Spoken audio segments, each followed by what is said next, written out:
All right, so this video is going to go over how we can use Laplace transforms to solve linear equations. So let's say we want to solve x dot is equal to negative a times x plus u using the Laplace transform. So we're going to start by multiplying by e to the negative st and integrating from negative 0 minus to infinity, which you can see here. Essentially, this is trying to do a Laplace transform for this guy. We can go through and do all the math for this, but really what's going to happen is we know what the Laplace transform of x dot is. That's going to be x of s minus our initial condition at x is equal to 0. We know what the Laplace transform of negative a x to the 0 is. That's just going to be negative a times x of s.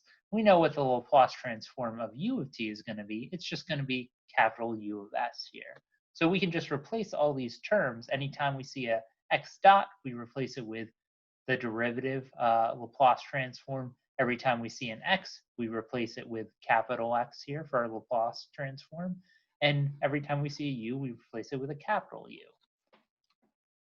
So we end up with our equation, s times x of s plus a times x of s is equal to a or x at our initial condition plus u of s. And all we did is we took this equation up here, we shifted this guy to the left side, we shifted our initial condition to the right side, and now we have s plus a, because we factored out that big x, times x is equal to our initial condition plus u, our input in the frequency domain. And now all we're going to do is take this s plus a and move it over to the other side here to get our solution for x of s.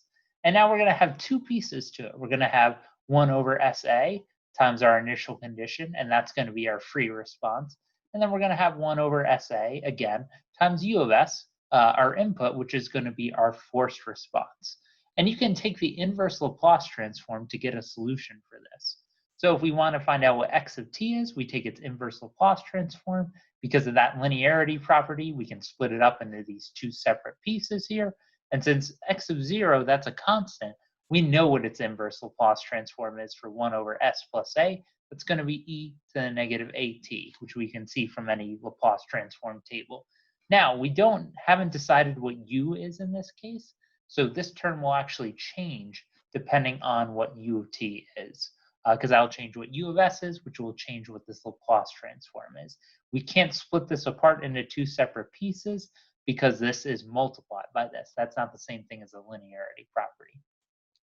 So I want to make a connection of why is this called the frequency domain? Why did I call it that earlier? What does this really mean? So it's the best way I can think of to explain this is to go through an example. We have a mass spring, mass m and spring k. We can get our state space model. So x1 is going to be our deflection, x2 is going to be our velocity, and let's say our output x1, that's going to be our deflection of our system here. And each of these guys has an initial condition. Let's say our velocity is starting at 0, but our deflection is non-zero at the beginning. We can actually put this all together to get y double dot plus k over m times y is equal to 0, where we know what y's initial condition is, and that's just coming from replacing a bunch of terms here. We can go through and get that time domain solution for this. That's going to be y of t is equal to 1/2 times our initial condition for the deflection times e to the positive I times square root of k over m times t plus e to the negative I times square root of k over m times t, where that I is our imaginary number. Now, you can look this up in a table, but this is actually equal to y of t, which is equal to our initial condition times the cosine of square root of k over m times t.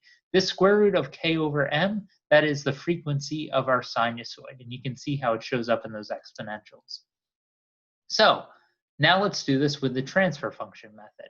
So if we were to take a Laplace transform of what we had before, we'd have s squared times y of s minus the initial condition y dot minus s times y0, which that is constant, plus k over m times y of s minus y0 is all equal to 0. You can go through the math and solve this with respect to x1, 0, and just put it on the other side here. And what we can see here is that on the bottom, for y of s over our initial condition, we have this s squared plus k over m term. What are the roots of this denominator of the transfer function?